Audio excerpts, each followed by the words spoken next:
결산을 맺는 달입니다. 결산 앞에 여러분의 마음은 지금 어떠신지요? 우선은 기쁨의 마음으로 결산하시는 분들 계실 겁니다. 1년을 돌아볼 때 무언가 수고한 결산의 기쁨이 삶 속에 있는 분들은 기쁨으로 결산하실 겁니다. 그러나 결산 앞에서 무언가 마음에 아쉬운 분들도 있을 겁니다. 이런 분들은 기대했던 결산이 내 삶 속에 없기 때문일 겁니다. 우리 주변을 보면 인생의 결산을 잘 맺는 분들이 계십니다. 해마다 가정 속에, 일터 속에, 삶 속에 하나님께서 풍성한 결산의 복을 주시는 분들이 계십니다. 올해도 우리 교회를 돌아보면 어떤 가정은 생명의 결산을 맺으신 가정이 있습니다. 하나님께서 잉태하게 하시고 해산하게 하셔서 그 기쁨의 결산을 맞이한 가정들 얼마나 복되고 아름다운지 모릅니다. 또 어떤 경우에는 가정의 결혼식으로 일생의 놀라운 하나님의 복을 경험한 가정도 있습니다. 새로운 배우자를 만나고 그로 인해서 새로운 가정이 꾸려지는 그 결산, 또 얼마나 기쁘고 즐거운 일인지 모릅니다. 또 어떤 경우에는 오랫동안 준비했던 새 집을 하나님께서 주셔서 새 집에 입주하여서 기쁨으로 결산하시는 분도 있습니다. 새로운 또 잡을 시작하고 새로운 사업을 시작하면서 결산을 맺는 분도 있습니다. 얼마나 기쁘고 즐겁겠습니까? 한 걸음 더 나가서 더 영적으로 성숙한 결산을 맺는 분도 있습니다. 하나님의 말씀 안에서 그 내면이 더 주님의 마음을 닮아 주님의 제자로 변해지는 놀라운 열매를 맺는 분도 우리 가운데 계십니다. 여러분, 우리 인생은 날마다, 주마다, 연마다 결산을 합니다. 누가 1년을 잘 결산할 수 있을까요? 매일을 잘 결산하는 분들, 매주를 잘 결산할 수 있고요. 매주를 잘 결산하는 분들, 매월을 잘 결산할 수 있고요.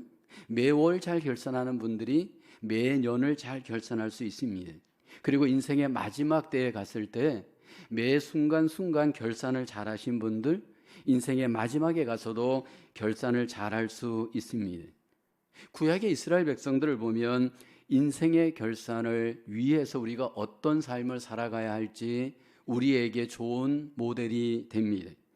이스라엘의 역사는 반복하는 인생의 실수, 반복하는 잘못으로 인해서 넘어졌던 인생을 삽니다. 그로 인해서 많은 고난과 대가를 지불합니다. 이스라엘의 역사에서 가장 아픈 경험의 삶은 바벨론에서 70년 동안 고난의 삶을 살았던 시간이었을 겁니다. 그 고난의 시간을 하나님께서 허락하시고, 그러나 때가 되어져 이스라엘 가운데 놀라운 결산, 회복의 결산, 하나님께서 자유와 해방을 맞이하는 놀라운 기쁨의 결산을 맺게 하십니다. 오늘 이 성경 본문 시편 이 본문은 이스라엘이 바벨론에서 해방되어지고 하나님 앞에 그 결산의 기쁨을 고백하는 찬양의 시입니다. 이스라엘은 70년 동안 고난의 시간을 가졌습니다. 그렇지만 그 고난 속에 마침내 해방되어지고 기쁨의 결산의 시간을 맞이했습니다. 그 기쁨의 결산을 맞이할 때 이스라엘 백성들은 너무나도 하나님 앞에 기쁘고 감격스러웠습니다. 그래서 오늘 본문 1절에 보면 우리가 꿈꾸는 것 같았도다. 이게 꿈인가 생시인가? 지금 우리가 누리고 있는 이 기쁨, 이 자유, 이 해방이 너무나도 자기들로서는 상상할 수 없는 일이었습니다. 왜냐하면 이스라엘의 힘으로는 바벨론에서 돌아올 수 없었기 때문입니다. 그들의 노력과 수고로는 이 결산의 기쁨을 누릴 수 없었습니다. 이 기이한 기쁨의 결산을 그들은 황홀하게 경험하였습니다. 그래서 2절에 이렇게 고백합니다. 그때 우리 입에는 웃음이 가득하고 우리 혀에는 찬양이 찼었도다. 3절에 보면 여호와께서 우리를 위하여 큰 일을 행하셨으니 우리는 기쁘도다. 기쁨의 인생을 결산하면서 그들은 너무너무 하나님 앞에 감격스러워했습니다. 그리고 그 감격을 시로 고백하면서 하나님의 백성들을 향해서 우리가 기쁨의 결산을 하나님 앞에 누립시다. 어떻게 하면 우리가 기쁨의 결산을 누릴 수 있는지 고백을 합니다. 6절에서는 이렇게 고백하죠. 울며 씨를 뿌리러 나가는 자는 반드시 기쁨으로 그 곡식단을 가지고 돌아오리로다. 여러분, 우리 인생의 결산, 기쁨의 결산, 과연 우리는 어떻게 경험할 수 있을까요? 첫째, 결산의 기쁨은 주권자 하나님이 인생을 주관하심을 믿어야 합니다. 2절에 보면 여호와께서 그들을 위하여 큰 일을 행하셨다 하였도다. 3절에도 보면 여호와께서 우리를 위하여 큰 일을 행하셨으니 우리는 기쁘도다. 지금 시인은 하나님이 이스라엘을 위하여 큰 일을 행하셨다 고백합니다. 반복해서 고백합니다. 여호와께서 우리를 위하여 큰 일을 행하셨습니다. 하나님이 이스라엘을 위해서 큰 일을 행하셨습니다. 여기 큰 일은 바벨론에서 구원받은 일, 해방받은 일, 자유를 얻은 인생의 결산의 기쁨입니다. 이스라엘이 70년 동안 포로되었지만 하나님께서 포로에서 돌아오고 기쁨의 결산을 맺게 했습니다. 환난 중에 스스로는 자기들을 구원할 수 없었습니다. 그런데 하나님께서 자유를 허락하셨고 기쁨의 인생을 결산할 수 있도록 축복해 주셨습니다. 지금 시인은 하나님의 주권을 믿습니다. 인생의 결산의 기쁨을 주시는 이는 인간의 노력이 아니라 하나님의 주권에 있음을 고백합니다. 여러분, 하나님은 우리 인생의 결산을 맺게 하시는 주인이십니다. 하나님이 매일매일 우리 인생의 결산을 맺게 합니다. 하나님이 매 주마다 우리 인생의 결산을 맺게 합니다. 하나님이 매월 우리 인생의 결산을 맺게 합니다. 하나님이 매년 우리 인생의 결산을 맺게 합니다. 하나님께서 이스라엘 가운데 기쁨의 결산을 가장 맺게 했던 때가 있습니다. 이스라엘의 역사 중에 하나님께서 가장 이스라엘 가운데 기쁨의 결산을 맺게 했던 때는 다윗 왕 때입니다. 하나님께서 다윗에게 놀라운 인생의 결산의 기쁨을 주십니다. 다윗 시대에 가장 외적으로 나라가 번성합니다. 전쟁을 할 때마다 하나님이 이기게 하십니다. 영적으로도 풍성하게 결산을 맺게 합니다. 경제적으로도 가장 번성하도록 하나님이 다윗 왕 시대에 결산의 복을 주십니다. 다윗은 그 결산을 맺을 때 그 결산의 기쁨이 만왕의 왕 되신 하나님으로 말미암는 것을 알았고 믿었고 찬양하였습니다. 그도 왕이지만 그는 만왕의 왕이신 하나님이 주권을 가지시고 인생 속에 결산의 기쁨을 주시는 분이신 것을 고백합니다. 역대상 29장 11절 12절에 여호와여 위대하심과 권능과 영광과 승리와 위엄이 다 주께 속하여 싸우니 천지에 있는 것이 다 주의 것이로소이다. 여호와여 주권도 주께 속하여 싸우니 주는 높으사 만물의 머리이심이니이다.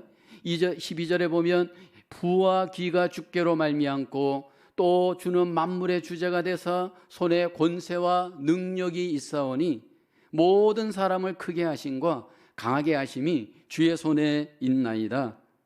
여러분, 다윗의 고백이 우리의 고백이 되기를 주님의 이름으로 축원합니다. 우리 인생의 모든 결산, 그 주권을 하나님이 가지고 역사하십니다. 우리에게 부를 주시기도 합니다. 우리에게 건강하게도 하십니다. 여러분, 우리에게 하나님의 놀라우신 능력을 공급해 주시기도 합니다.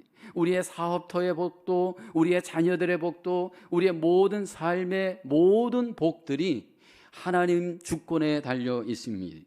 시작하게 하시는 분도 하나님이시고 진행하게 하시는 분도 하나님이시고 모든 결론을 내게 하시는 분도 하나님이신 줄로 믿습니다. 그 주권자 하나님을 구체적으로 우리의 삶 속에 믿는 행위는 과연 어떤 삶일까요? 주권자 하나님을 인정하는 사람, 주권자 하나님을 높이는 사람의 가장 핵심의 삶은 무엇일까요? 주권자 하나님께서 하나님의 그 주권을 우리에게 현실 속에서 인정하게 하시는 삶은 하나님의 말씀을 우리에게 허락하시고 말씀의 주권을 따라 살기를 원하십니다. 그래서 언약의 자기 백성들에게 주권자 하나님은 언약의 말씀을 우리에게 주십니다. 광야의 백성들이 언약의 말씀을 따라 주권자 하나님을 중심으로 살기를 원했습니다. 가나안에 있는 이스라엘 백성들에게 하나님께서는 말씀을 주시고 그 말씀을 따라 하나님의 주권을 인정하며 살기를 원하였습니다. 하나님의 말씀을 믿고 인정하는 일은 하나님의 주권을 인정하고 믿는 일입니다. 이스라엘 백성들이 가나안 땅에 들어가면서 변질되기 시작합니다. 아니, 이미 광야 땅에서도 순간순간 반복하여 그들이 변질됩니다. 하나님의 주권을 인정하지 않았습니다. 하나님의 말씀을 받지 않고 믿지 않고 따르지 않았습니다. 그래서 하나님께서는 그러한 이스라엘 백성들에게 하나님의 주권, 하나님의 말씀을 인정하도록 선지자를 보냈습니다. 하나님의 선지자를 보내서 하나님의 말씀을 대언하게 했습니다. 그런데 참 선지자의 말은 그들은 거부합니다. 오히려 거짓 선지자들의 말을 듣고 그들은 기뻐합니다. 거짓 선지자들은 그들에게 찾아와서 그들이 원하는 위로를 전합니다. 그들이 전하는 평안을 전합니다. 그러나 이스라엘 백성들은 그 거짓 위로와 거짓 평안의 위로를 얻습니다. 그러나 참 선지자들은 하나님의 말씀을 전합니다. 하나님의 주권을 강조합니다. 그러나 이스라엘 백성들은 하나님의 말씀을 전하는 선지자들을 핍박하고 거부하고 심지어 죽입니다. 에레미야 선지자는 이렇게 선포합니다. 에레미야서 11장 6절에 여호와께서 내게 이르시되 너는 이 모든 말로 유다 성읍들과 예루살렘 거리에서 선포하여 이르기를 너희는 이 언약의 말을 듣고 지키라. 그러면서 7절에 보면 내가 너희 조상들을 애굽 땅에서 인도하여 낸 날부터 오늘까지 간절히 경계하며 끊임없이 경계하기를 너희는 내 목소리를 순종하라. 이스라엘 백성들은 하나님의 말씀을 듣지 않습니다. 자기들이 원하는 소리를 듣습니다. 위로의 소리만 듣고 평안의 소리만을 듣고 복의 소리만을 듣습니다. 그래서 이스라엘 백성들은 하나님의 주권에 관심이 없고 오직 자기 자신의 그 평안과 위로에만 관심을 갖고 말씀을 거부합니다. 하나님은 아모스 선지자를 통해서 이렇게 말씀을 합니다. 아모스서 8장 11절에 주 여호와의 말씀이니라. 보라 날이 이를지라 내가 기근을 땅에 보내리니 양식이 없어 주림이 아니며 물이 없어 가람이 아니요 여호와의 말씀을 듣지 못한 기갈이라. 결국 이스라엘 백성들은 바벨론의 포로가 되어집니다. 여러분, 하나님의 주권을 인정하는 삶은 하나님의 말씀을 인정하는 삶입니다. 하나님의 말씀을 인정하는 사람들의 구체적인 모습은 뭘까요? 정말 이 사람이 하나님의 말씀을 인정하고 하나님의 주권을 인정하는가? 그 키포인트는 바로 묵상입니다. 여러분, 내 주권을 내려놓고 하나님의 주권을 인정하는 삶의 시작은 묵상입니다. 내 생각을 포기하고 내 감정을 내려놓고 하나님의 말씀 앞에 묵상합니다. 하나님의 말씀을 묵상하는 행위는 하나님의 통치를 내가 받아들이는 시작입니다. 여러분, 하나님께서 우리 인생을 결산하게 할 때 그 결산의 핵심은 형통한 복을 얻습니다. 오늘 찬양대가 시편 1편을 찬양해 주었습니다. 여러분, 이 시편 1편은 너무너무 귀한 말씀입니다. 왜냐하면 시편 1편부터 150편 시편의 주제가 되는 시편입니다. 그 시편의 가장 핵심적인 주제는 복입니다. 근데 그 복은 어떤 복이냐면 여호와의 복입니다. 바벨론에서 돌아온 이스라엘 백성들이 왜 하나님의 복을 놓쳤는가라는 겁니다. 그리고 돌아온 뒤에 시편을 하나님이 쓰게 하고 부르게 했습니다. 그리고 그 시편의 모든 시편의 핵심적인 주제는 바로 시편 1편입니다. 그 시편 1편의 또 핵심적인 주제는 시편 1편 2절입니다. 같이 한번 고백해 볼까요? 시작. 오직 여호와의 율법을 즐거워하여 그의 율법을 취하로 묵상하는도다. 이게 복 있는 자입니다. 이게 인생의 결산을 경험하는 자의 특징입니다. 인생의 결산은 말씀으로부터 축복이 시작됩니다. 말씀이 내 안에 있는 사람은 하나님의 복된 결산을 가져올 가능성이 있습니다. 근데 중요한 것은 묵상입니다. 여러분, 묵상이란 무엇일까요? 너무나도 많은 분들이 묵상을 오해합니다. 묵상 앞에 가서 내 생각과 감정을 따라 하나님의 말씀을 나에게 맞추려고 하는 분들이 있습니다. 거짓 묵상입니다. 여러분, 이렇게 거짓 묵상을 하는 분들의 특징이 뭐냐 하면 하나님의 말씀 앞에 주권을 인정하지 않고 내 생각으로 말씀을 맞추어 갑니다. 내 감정을 말씀에 맞추어 갑니다. 그럴 때 거짓된 묵상이 되어집니다. 그러면 우리는 하나님의 복을 경험할 수 없습니다.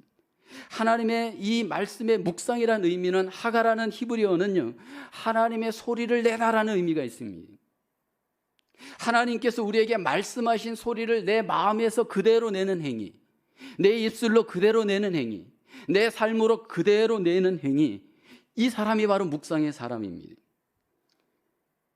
인생의 결산은 말씀으로부터 출발되고 말씀의 결산이 있는 분은 인생의 형통의 결산을 하나님이 경험하게 하시는 줄로 믿습니다. 왜 이스라엘이 바벨론에 포로되었습니까? 하나님의 주권을 인정하지 않았습니다. 하나님의 말씀을 인정하지 않았습니다. 그러나 그들은 70년 동안 자기들을 돌아보았습니다.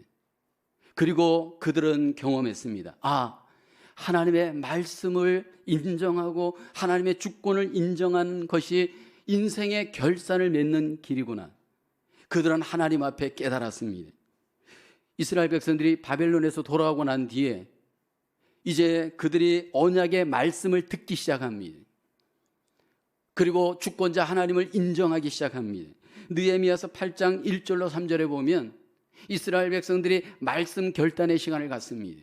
이스라엘 자손이 자기들의 성읍에 거주하였더니 7째 달에 이르러 모든 백성이 일제히 수문 앞 광장에 모여 학사 에스라에게 여호와께서 이스라엘에게 명령하신 모세의 율법책을 가져오기를 청하며 7째 달 초하루에 제사장 에스라가 율법책을 가지고 회중 앞 곧 남자나 여자나 알아들을 만한 모든 사람 앞에 이르러 수문 앞 광장에서 새벽부터 정오까지 남자나 여자나 알아들을 만한 모든 사람 앞에서 읽음에 뭇 백성이 그 율법책에 귀를 기울였는데 말씀을 합니다. 여러분, 하나님의 말씀에 귀를 기울였다, 이 의미는 집중했다 의미입니다. 믿음으로 집중할 때 하나님께서 어떤 은혜를 주었을까요? 여러분, 느헤미야서 8장 9절에 보면 이렇게 말씀을 합니다. 백성이 율법의 말씀을 듣고 여기 보면 다 우는지라 말씀을 합니다. 하나님의 언약의 말씀이 우리 가운데 임할 때 그 언약의 말씀에 근거한 인생의 결산은 우리의 삶의 놀라운 변화를 인정합니다. 여러분, 그 인정 속에 가장 나타나는 이스라엘 백성들의 변화가 무엇일까요? 주권자 하나님을 인정하기 시작합니다. 느헤미야서 9장 6절 7절에 보면 오직 주는 여호와시라. 하늘과 하늘들의 하늘과 1월 성신과 땅과 땅 위의 만물과 바다와 그 가운데 모든 것을 지으시고 다 보존하시니 모든 천군이 주께 경배하나이다. 7절을 보게 되면 주는 하나님 여호와시라. 옛적에 아브라함을 택하시고 갈대아 우르에서 인도하여 내시고 아브라함이라는 이름을 주시고 고백합니다. 한마디로 얘기하면 하나님은 주권자이십니다 라는 것을 인정하는 겁니다. 여러분, 우리의 신앙의 핵심은 하나님의 주권을 인정하는 겁니다. 그 주권을 인정하는 것은 말씀을 인정하는 겁니다. 하나님의 말씀을 인정할 때, 하나님의 주권을 인정할 때 하나님께서 영광을 받으시고 우리 인생 가운데 결산의 기쁨을 주시는 줄로 믿습니다. 하나님의 주권이 가장 이해되지 않을 때가 있습니다. 하나님의 주권이 의심스러울 때가 있습니다. 우리 인생 속에 고난이 올 때입니다. 인생을 살다 보면 믿음의 사람들에게 고난이 반드시 옵니다. 주권자 하나님께서 왜 나에게 이 고난을 주시는 걸까요? 이해가 되질 않습니다. 그러면서 마음속에 주권자 하나님에 대해서 의심이 일어나고 마음속에 부정적인 감정들이 일어나기도 합니다. 근데 여러분, 성경을 보면 욥이라고 하는 사람은 하나님의 주권에 대해서 흔들리지 않는 믿음이 있었습니다. 어느 날 갑자기 욥에게 고난이 생겼습니다. 10명의 아름답고 정말 멋진 아들, 딸들이 다 죽임을 당합니다. 한 명도 아니고 10명이 다 죽임을 당했을 때 얼마나 여러분 그 마음이 힘들었을까요? 엄청난 가축을 하루아침에 다 잃고 빼앗기게 되어집니다. 그뿐만이 아닙니다. 몸에는 병이 생기고 아내는 자기를 욕하고 떠나고 친구들도 자기를 욕하고 저주합니다. 여러분, 이런 고난이 갑자기 믿음의 사람들에게 찾아올 때 얼마나 여러분 그 하나님의 주권이 여러분 원망스러울 수 있습니까? 그런데 그때 욥은 하나님의 주권을 인정합니다. 하나님께 이렇게 고백하죠. 욥기서 1장 21절에 이렇게 고백합니다. 내가 모태에서 알몸으로 나왔사온즉 또한 알몸이 그리로 돌아가올지라. 주시니도 여호와시요 거두시니도 여호와시오니 여호와의 이름이 찬송을 받으실지니라. 그러면서 고난을 묵묵히 받아냅니다. 고난을 묵묵히 받아내었던 그의 힘은 어디에서 왔을까요? 욥기서 23장 13절 14절에 욥이 이렇게 고백합니다. 그는 뜻이 일정하시니 누가 능히 돌이키랴. 그의 마음에 하고자 하시는 것이면 그것을 행하시나니 그런즉 내게 작정하신 것을 이루실 것이라. 이런 일이 그에게 많이 있느니라. 욥은 하나님의 주권을 믿었습니다. 그래서 욥기서 23장 10절에 보면 그러나 내가 가는 길을 그가 아시나니 그가 나를 단련하신 후에는 내가 순금같이 되어 나으리라. 비록 고난을 겪었지만 하나님의 주권을 믿었기에 그 결산을 그는 기대했습니다. 과연 욥의 결산은 어떻게 마무리되어집니까? 욥기서 42장 12절에 보면 여호와께서 욥의 말년에 욥에게 처음보다 더 복을 주십니다. 하나님께서 욥의 인생 속에 놀라운 축복의 결산으로 함께해 주셨습니다. 하나님의 주권을 믿고 잠잠히 말씀과 함께 하나님과 더불어 고난을 이겨내었던 욥에게 하나님은 놀라운 인생의 기쁨의 결산으로 함께해 주셨습니다. 오늘 우리 가운데 하나님의 주권을 다시 한번 우리가 고백하고 말씀 가운데 인정하고 하나님 앞에 우리가 따라갈 수 있기를 주의 이름으로 축원합니다. 인생의 결산의 기쁨이 이 한 해에도 남은 생에도 항상 풍성하신 여러분의 은혜가 하나님 앞에 누려지시기를 주의 이름으로 축복합니다. 두 번째로 결산의 기쁨, 회개의 눈물로 기도할 때 얻을 수 있습니다. 4절 5절 말씀 이렇게 고백하죠. 여호와여 우리의 포로를 남방 시내들같이 돌려보내소서. 눈물을 흘리며 씨를 뿌리는 자는 기쁨으로 거두리로다. 결산의 기쁨을 누가 누립니까? 하나님의 주권을 믿으면서 인간이 해야 할 역할이 무엇이냐면 눈물로 씨를 뿌리는 수고가 우리에게 필요합니다. 여기 하나님께서 눈물로 씨를 뿌리는 자에게 결산의 기쁨을 거두겠다 말씀을 합니다. 여기 눈물로 씨를 뿌리는 이 행위의 구체적인 적용이 뭘까요? 바로 기도의 눈물입니다. 회개하면서 기도하며 하나님 앞에 눈물을 흘리는 겁니다. 바벨론의 포로가 되어졌던 이스라엘 백성들이 그 바벨론에서 우선 흘렸던 것이 바로 기도의 눈물이었습니다. 그들은 간절하게 기도하면서 눈물을 흘리면서 하나님께 기도했습니다. 여호와여 우리의 포로를 남방 시내들같이 돌려보내소서. 여기 남방 시내들같이라는 이 의미는 그 당시에 있었던 유명한 네게브 사막을 염두에 둔 표현입니다. 네게브 사막은 다 마른 사막이지만 갑자기 비가 오면 그 사막에 시내가 흐르고 마치 강 같은 물이 흘러 넘칩니다.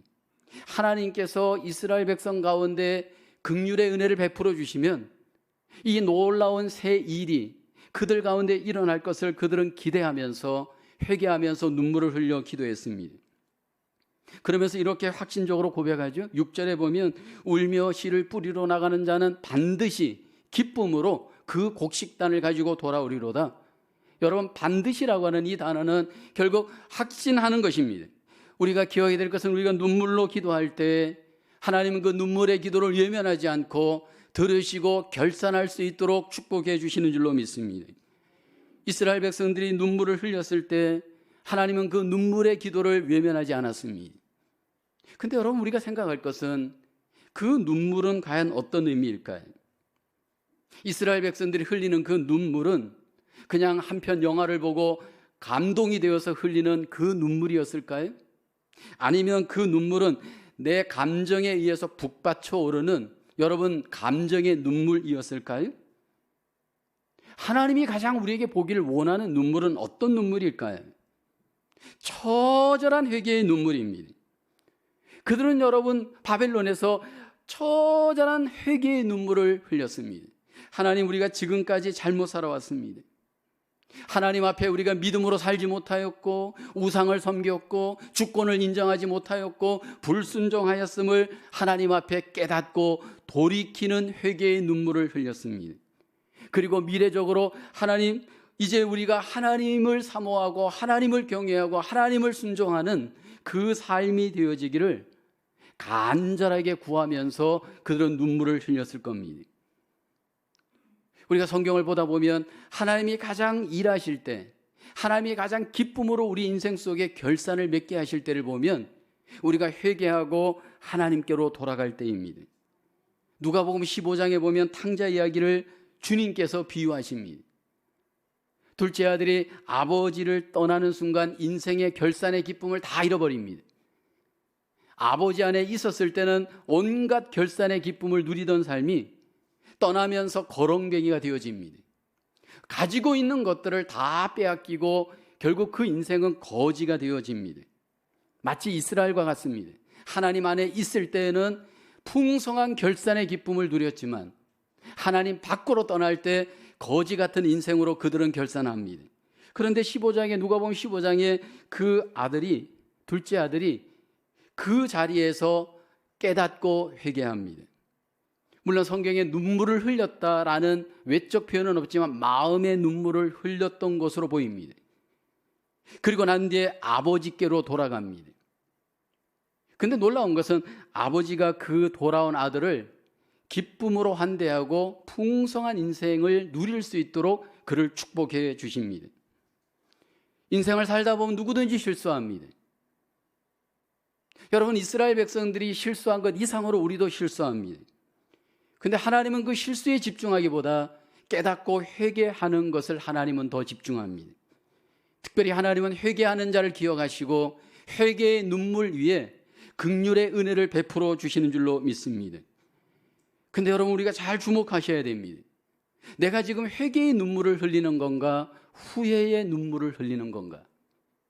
여러분, 우리 자신들을 돌아볼 때 내 이 눈물이 진정한 영적인 회개의 눈물인가 아닌가를 잘 살펴볼 필요가 있습니다. 성경에 보면 두 종류의 눈물이 있는데 후회의 눈물이 있고 회개의 눈물이 있습니다. 여러분, 이 후회의 눈물은 자기 삶에 대한 반성, 자책감의 눈물입니다. 이 후회의 눈물은 하나님께로 돌아가지 않고 자기에게로 돌아가는 눈물입니다. 예수님을 배반하였던 가룟 유다는 후회의 눈물을 흘렸습니다. 예수님을 배신하고 난 뒤에 그는 너무나도 자책감으로 괴로워합니다. 그리고 후회의 눈물을 충분히 흘렸습니다. 그런데 그 인생은 결국 자살로 마감을 합니다. 자기 스스로의 자존심에 비추어 봤을 때 여러분, 후회의 눈물은 결코 회복이 없습니다. 근데 여러분, 베드로를 보십시오. 예수님을 부인하고 배신하고 그로 인해서 실패했습니다. 그렇지만 여러분, 베드로는 회개의 눈물을 흘립니다. 하나님께로 돌아가고 결국은 귀한 하나님의 인생의 결산의 기쁨을 누리게 되어집니다. 많은 경우에 우리가 헷갈립니다. 내가 지금 후회를 하고 있는지 회개를 하고 있는지, 내 인생에 대해서 이 감정이 이게 도대체 옳은 건지 잘못된 건지 여러분, 우리 스스로도 분별이 안 될 때가 있습니다. 그래서 많은 경우에 우리는 눈물에 쏟습니다. 눈물 그 자체가 회개인 줄로 우리는 오해합니다. 그런데 하나님은 그렇지 않습니다. 조나단 에드워드 목사님은 우리에게 영적 감정을 분별하라라는 책을 남겼습니다.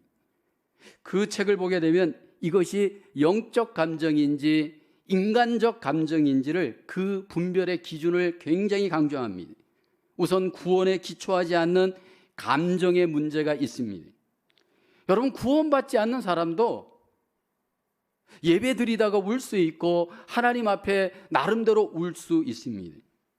예수님 당시에 수많은 사람들이 감정적으로 예수님에 대해서 흥분해 빠졌습니다. 예수님께서 예루살렘에 입성할 때 그들은 감정적으로 예수님을 찬양합니다. 호산나 다윗의 자손이여 찬송하리로다. 주의 이름으로 오시는 이여 가장 높은 곳에서 호산나더라.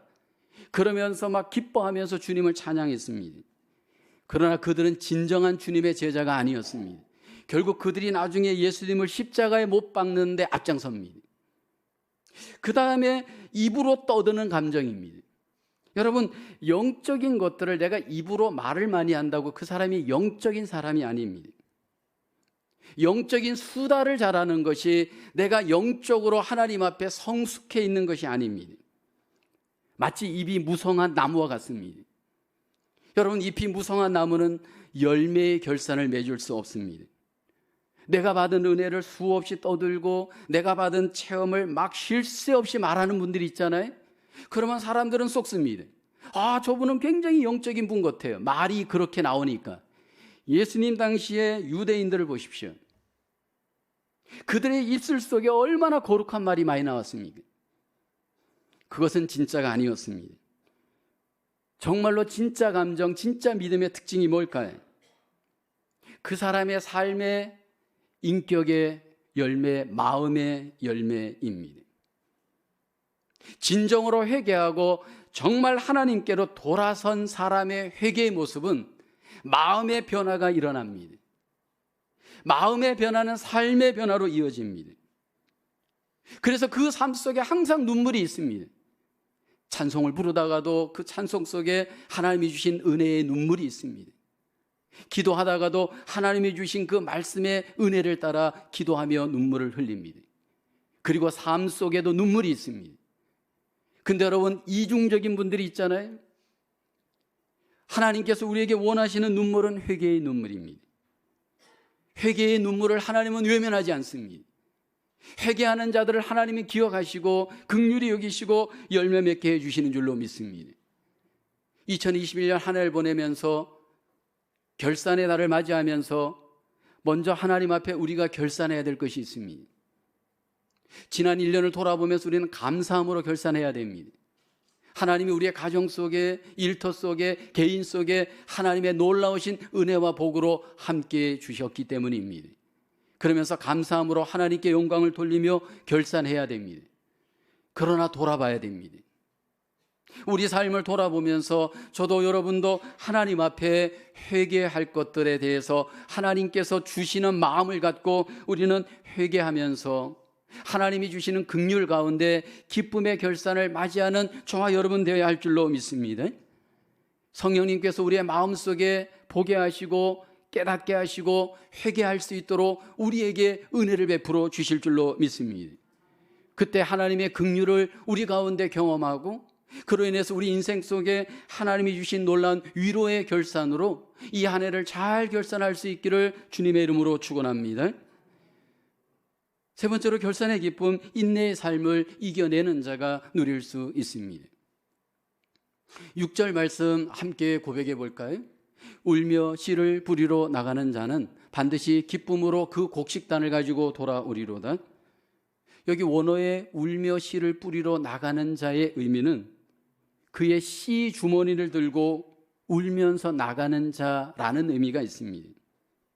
이 동작은 단회적인 동작이 아니고 지속적인 동작, 연속적인 반복적인 동작을 의미합니다. 그러니까 울면서 나가는 것은 한 번 나가는 것이 아니고 계속하여서 반복하여 지속적으로 울면서 나가 씨를 뿌리는 행위입니다. 이것은 농사의 원리를 우리에게 잘 적용하면 이해가 될 수 있습니다. 농부가 밭에 씨를 뿌리러 나가고 그 씨를 돌보는 행위는 한 번의 행위로 완성되지 않습니다. 나가고 또 나가고 반복하여 나가면서 결국 때가 되어지면 그 씨는 열매를 맺습니다. 여러분, 농사를 짓는 일은 무의미하게 반복되어지는 것 같지만 그 반복되어지는 인내 속에 때가 되어지면 열매를 맺습니다. 그래서 농사를 잘 짓는 분들은 인내를 잘 하십니다. 인내를 잘 하시는 분들은 놀라운 결산의 복을 누릴 수가 있습니다. 절대로 농부는 조급해서는 성급해서는 열매를 맺을 수 없습니다. 근데 하나님은 우리에게 영적인 삶을 살아가는 우리에게 우리의 마음이 농부의 마음과 같이 여러분 인내하기를 원하십니다. 조급하게 서둘러서 결산할 수 있는 것이 아니기 때문입니다.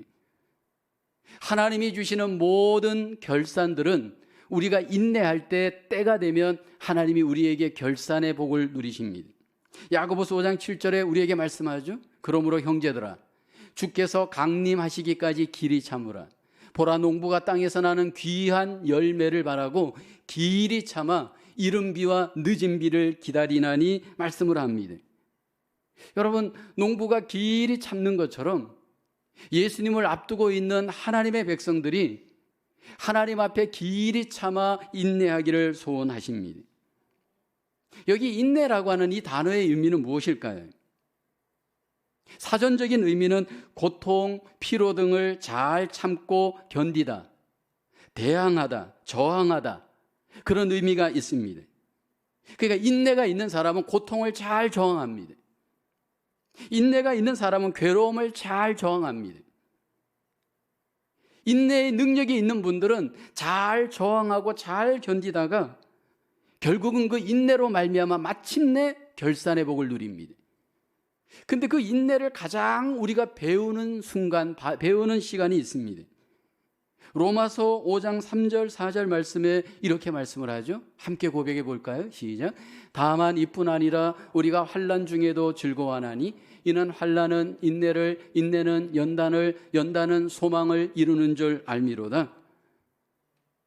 고난을 잘 이겨내시는 분, 인내를 잘 배울 수 있습니다.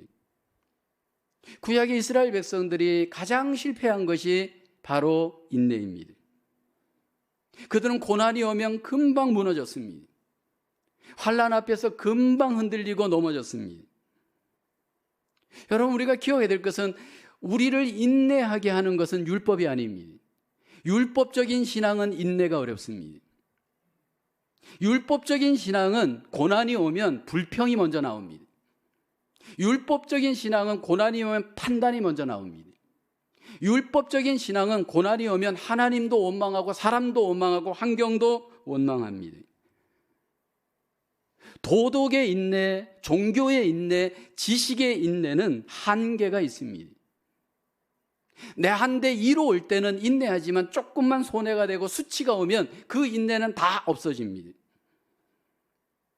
우리에게 고난 속에서 환난 속에서 인내하게 하는 그 인내의 힘은 어디서 올까요? 오직 예수님을 믿는 믿음에서 하나님이 우리에게 인내를 주시는 줄로 믿습니다. 왜냐하면 예수님이 십자가에서 인내로 승리하셨기 때문이고 그 인내하신 주님이 자기 백성들에게 인내의 힘을 주시고 인내의 능력을 주시고 인내의 이김을 주시기 때문인 줄로 믿습니다. 그래서 히브리서 12장 2절에 이렇게 우리에게 말씀을 합니다. 믿음의 주요 또 온전하게 하시는 이인 예수를 바라보자. 그는 그 앞에 있는 기쁨을 위하여 십자가를 참으사 부끄러움을 개의치 아니하시더니 하나님 보좌 우편에 앉으셨느니라. 예수님은 십자가의 결산을 참으면서 이겨냈습니다. 무엇을 참았나요? 수치를 참으셨어요. 많은 분들이 자기가 수치스러울 때 참지를 못합니다. 내 자존심을 앞세우기 때문입니다. 십자가가 있는 사람, 예수님이 있는 사람, 그 속에 믿음이 있는 사람은 예수님을 바라보며 끝까지 그 수치 속에서도 인내하게 되어집니다. 그래서 인내는 믿음의 사람만이 할 수 있는 힘입니다. 예수 그리스도를 믿는 믿음의 사람은 내 삶 속에 수치가 있고 어려움이 있어도 인내합니다. 예수님이 십자가의 수치, 그 십자가는 저주의 십자가였고 그 십자가는 여러분 실패의 십자가였습니다. 그러나 예수님이 그 저주와 실패의 십자가, 수치의 십자가를 인내함으로 이겨냈습니다. 그리고 그 예수님을 믿음으로 바라보는 자에게 인내할 수 있도록 힘을 주시는 줄로 믿습니다. 그래서 여러분, 인내하기 어려울 때 우리는 누구를 바라봐야 되느냐 하면 예수님을 믿음으로 바라봐야 할 줄로 믿습니다. 여러분, 교회 생활하다 보면 모든 것들이 내 뜻대로 안 되어집니다. 저도 여러분도 교회 속에 믿음 생활하다 보면, 공동체 생활하다 보면 포기하고 싶을 때가 얼마나 많은지 모릅니다. 끊어버리고 싶을 때가 얼마나 많은지 모릅니다. 그러나 예수님을 바라보면서 인내할 때 여러분 결국은 예수님과 함께 결산의 기쁨을 누리게 되어지는 줄로 믿습니다. 교회에서 인내의 결산을 그래도 잘 누리는 분들이 계십니다.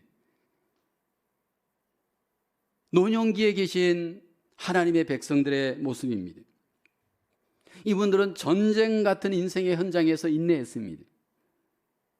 무엇보다도 여러분 죽음을 오고 가는 그러한 상황 속에서 그들은 인내했습니다. 특별히 자식들 먹여 살리고 가족들 부양하기 위해서 온갖 수치의 정황에서도 예수 그리스도 안에서 인내하면서 삶을 이겨내었습니다. 그리고 결국 노년의 삶을 맞이하면서 인내함으로 승리할 수 있었습니다.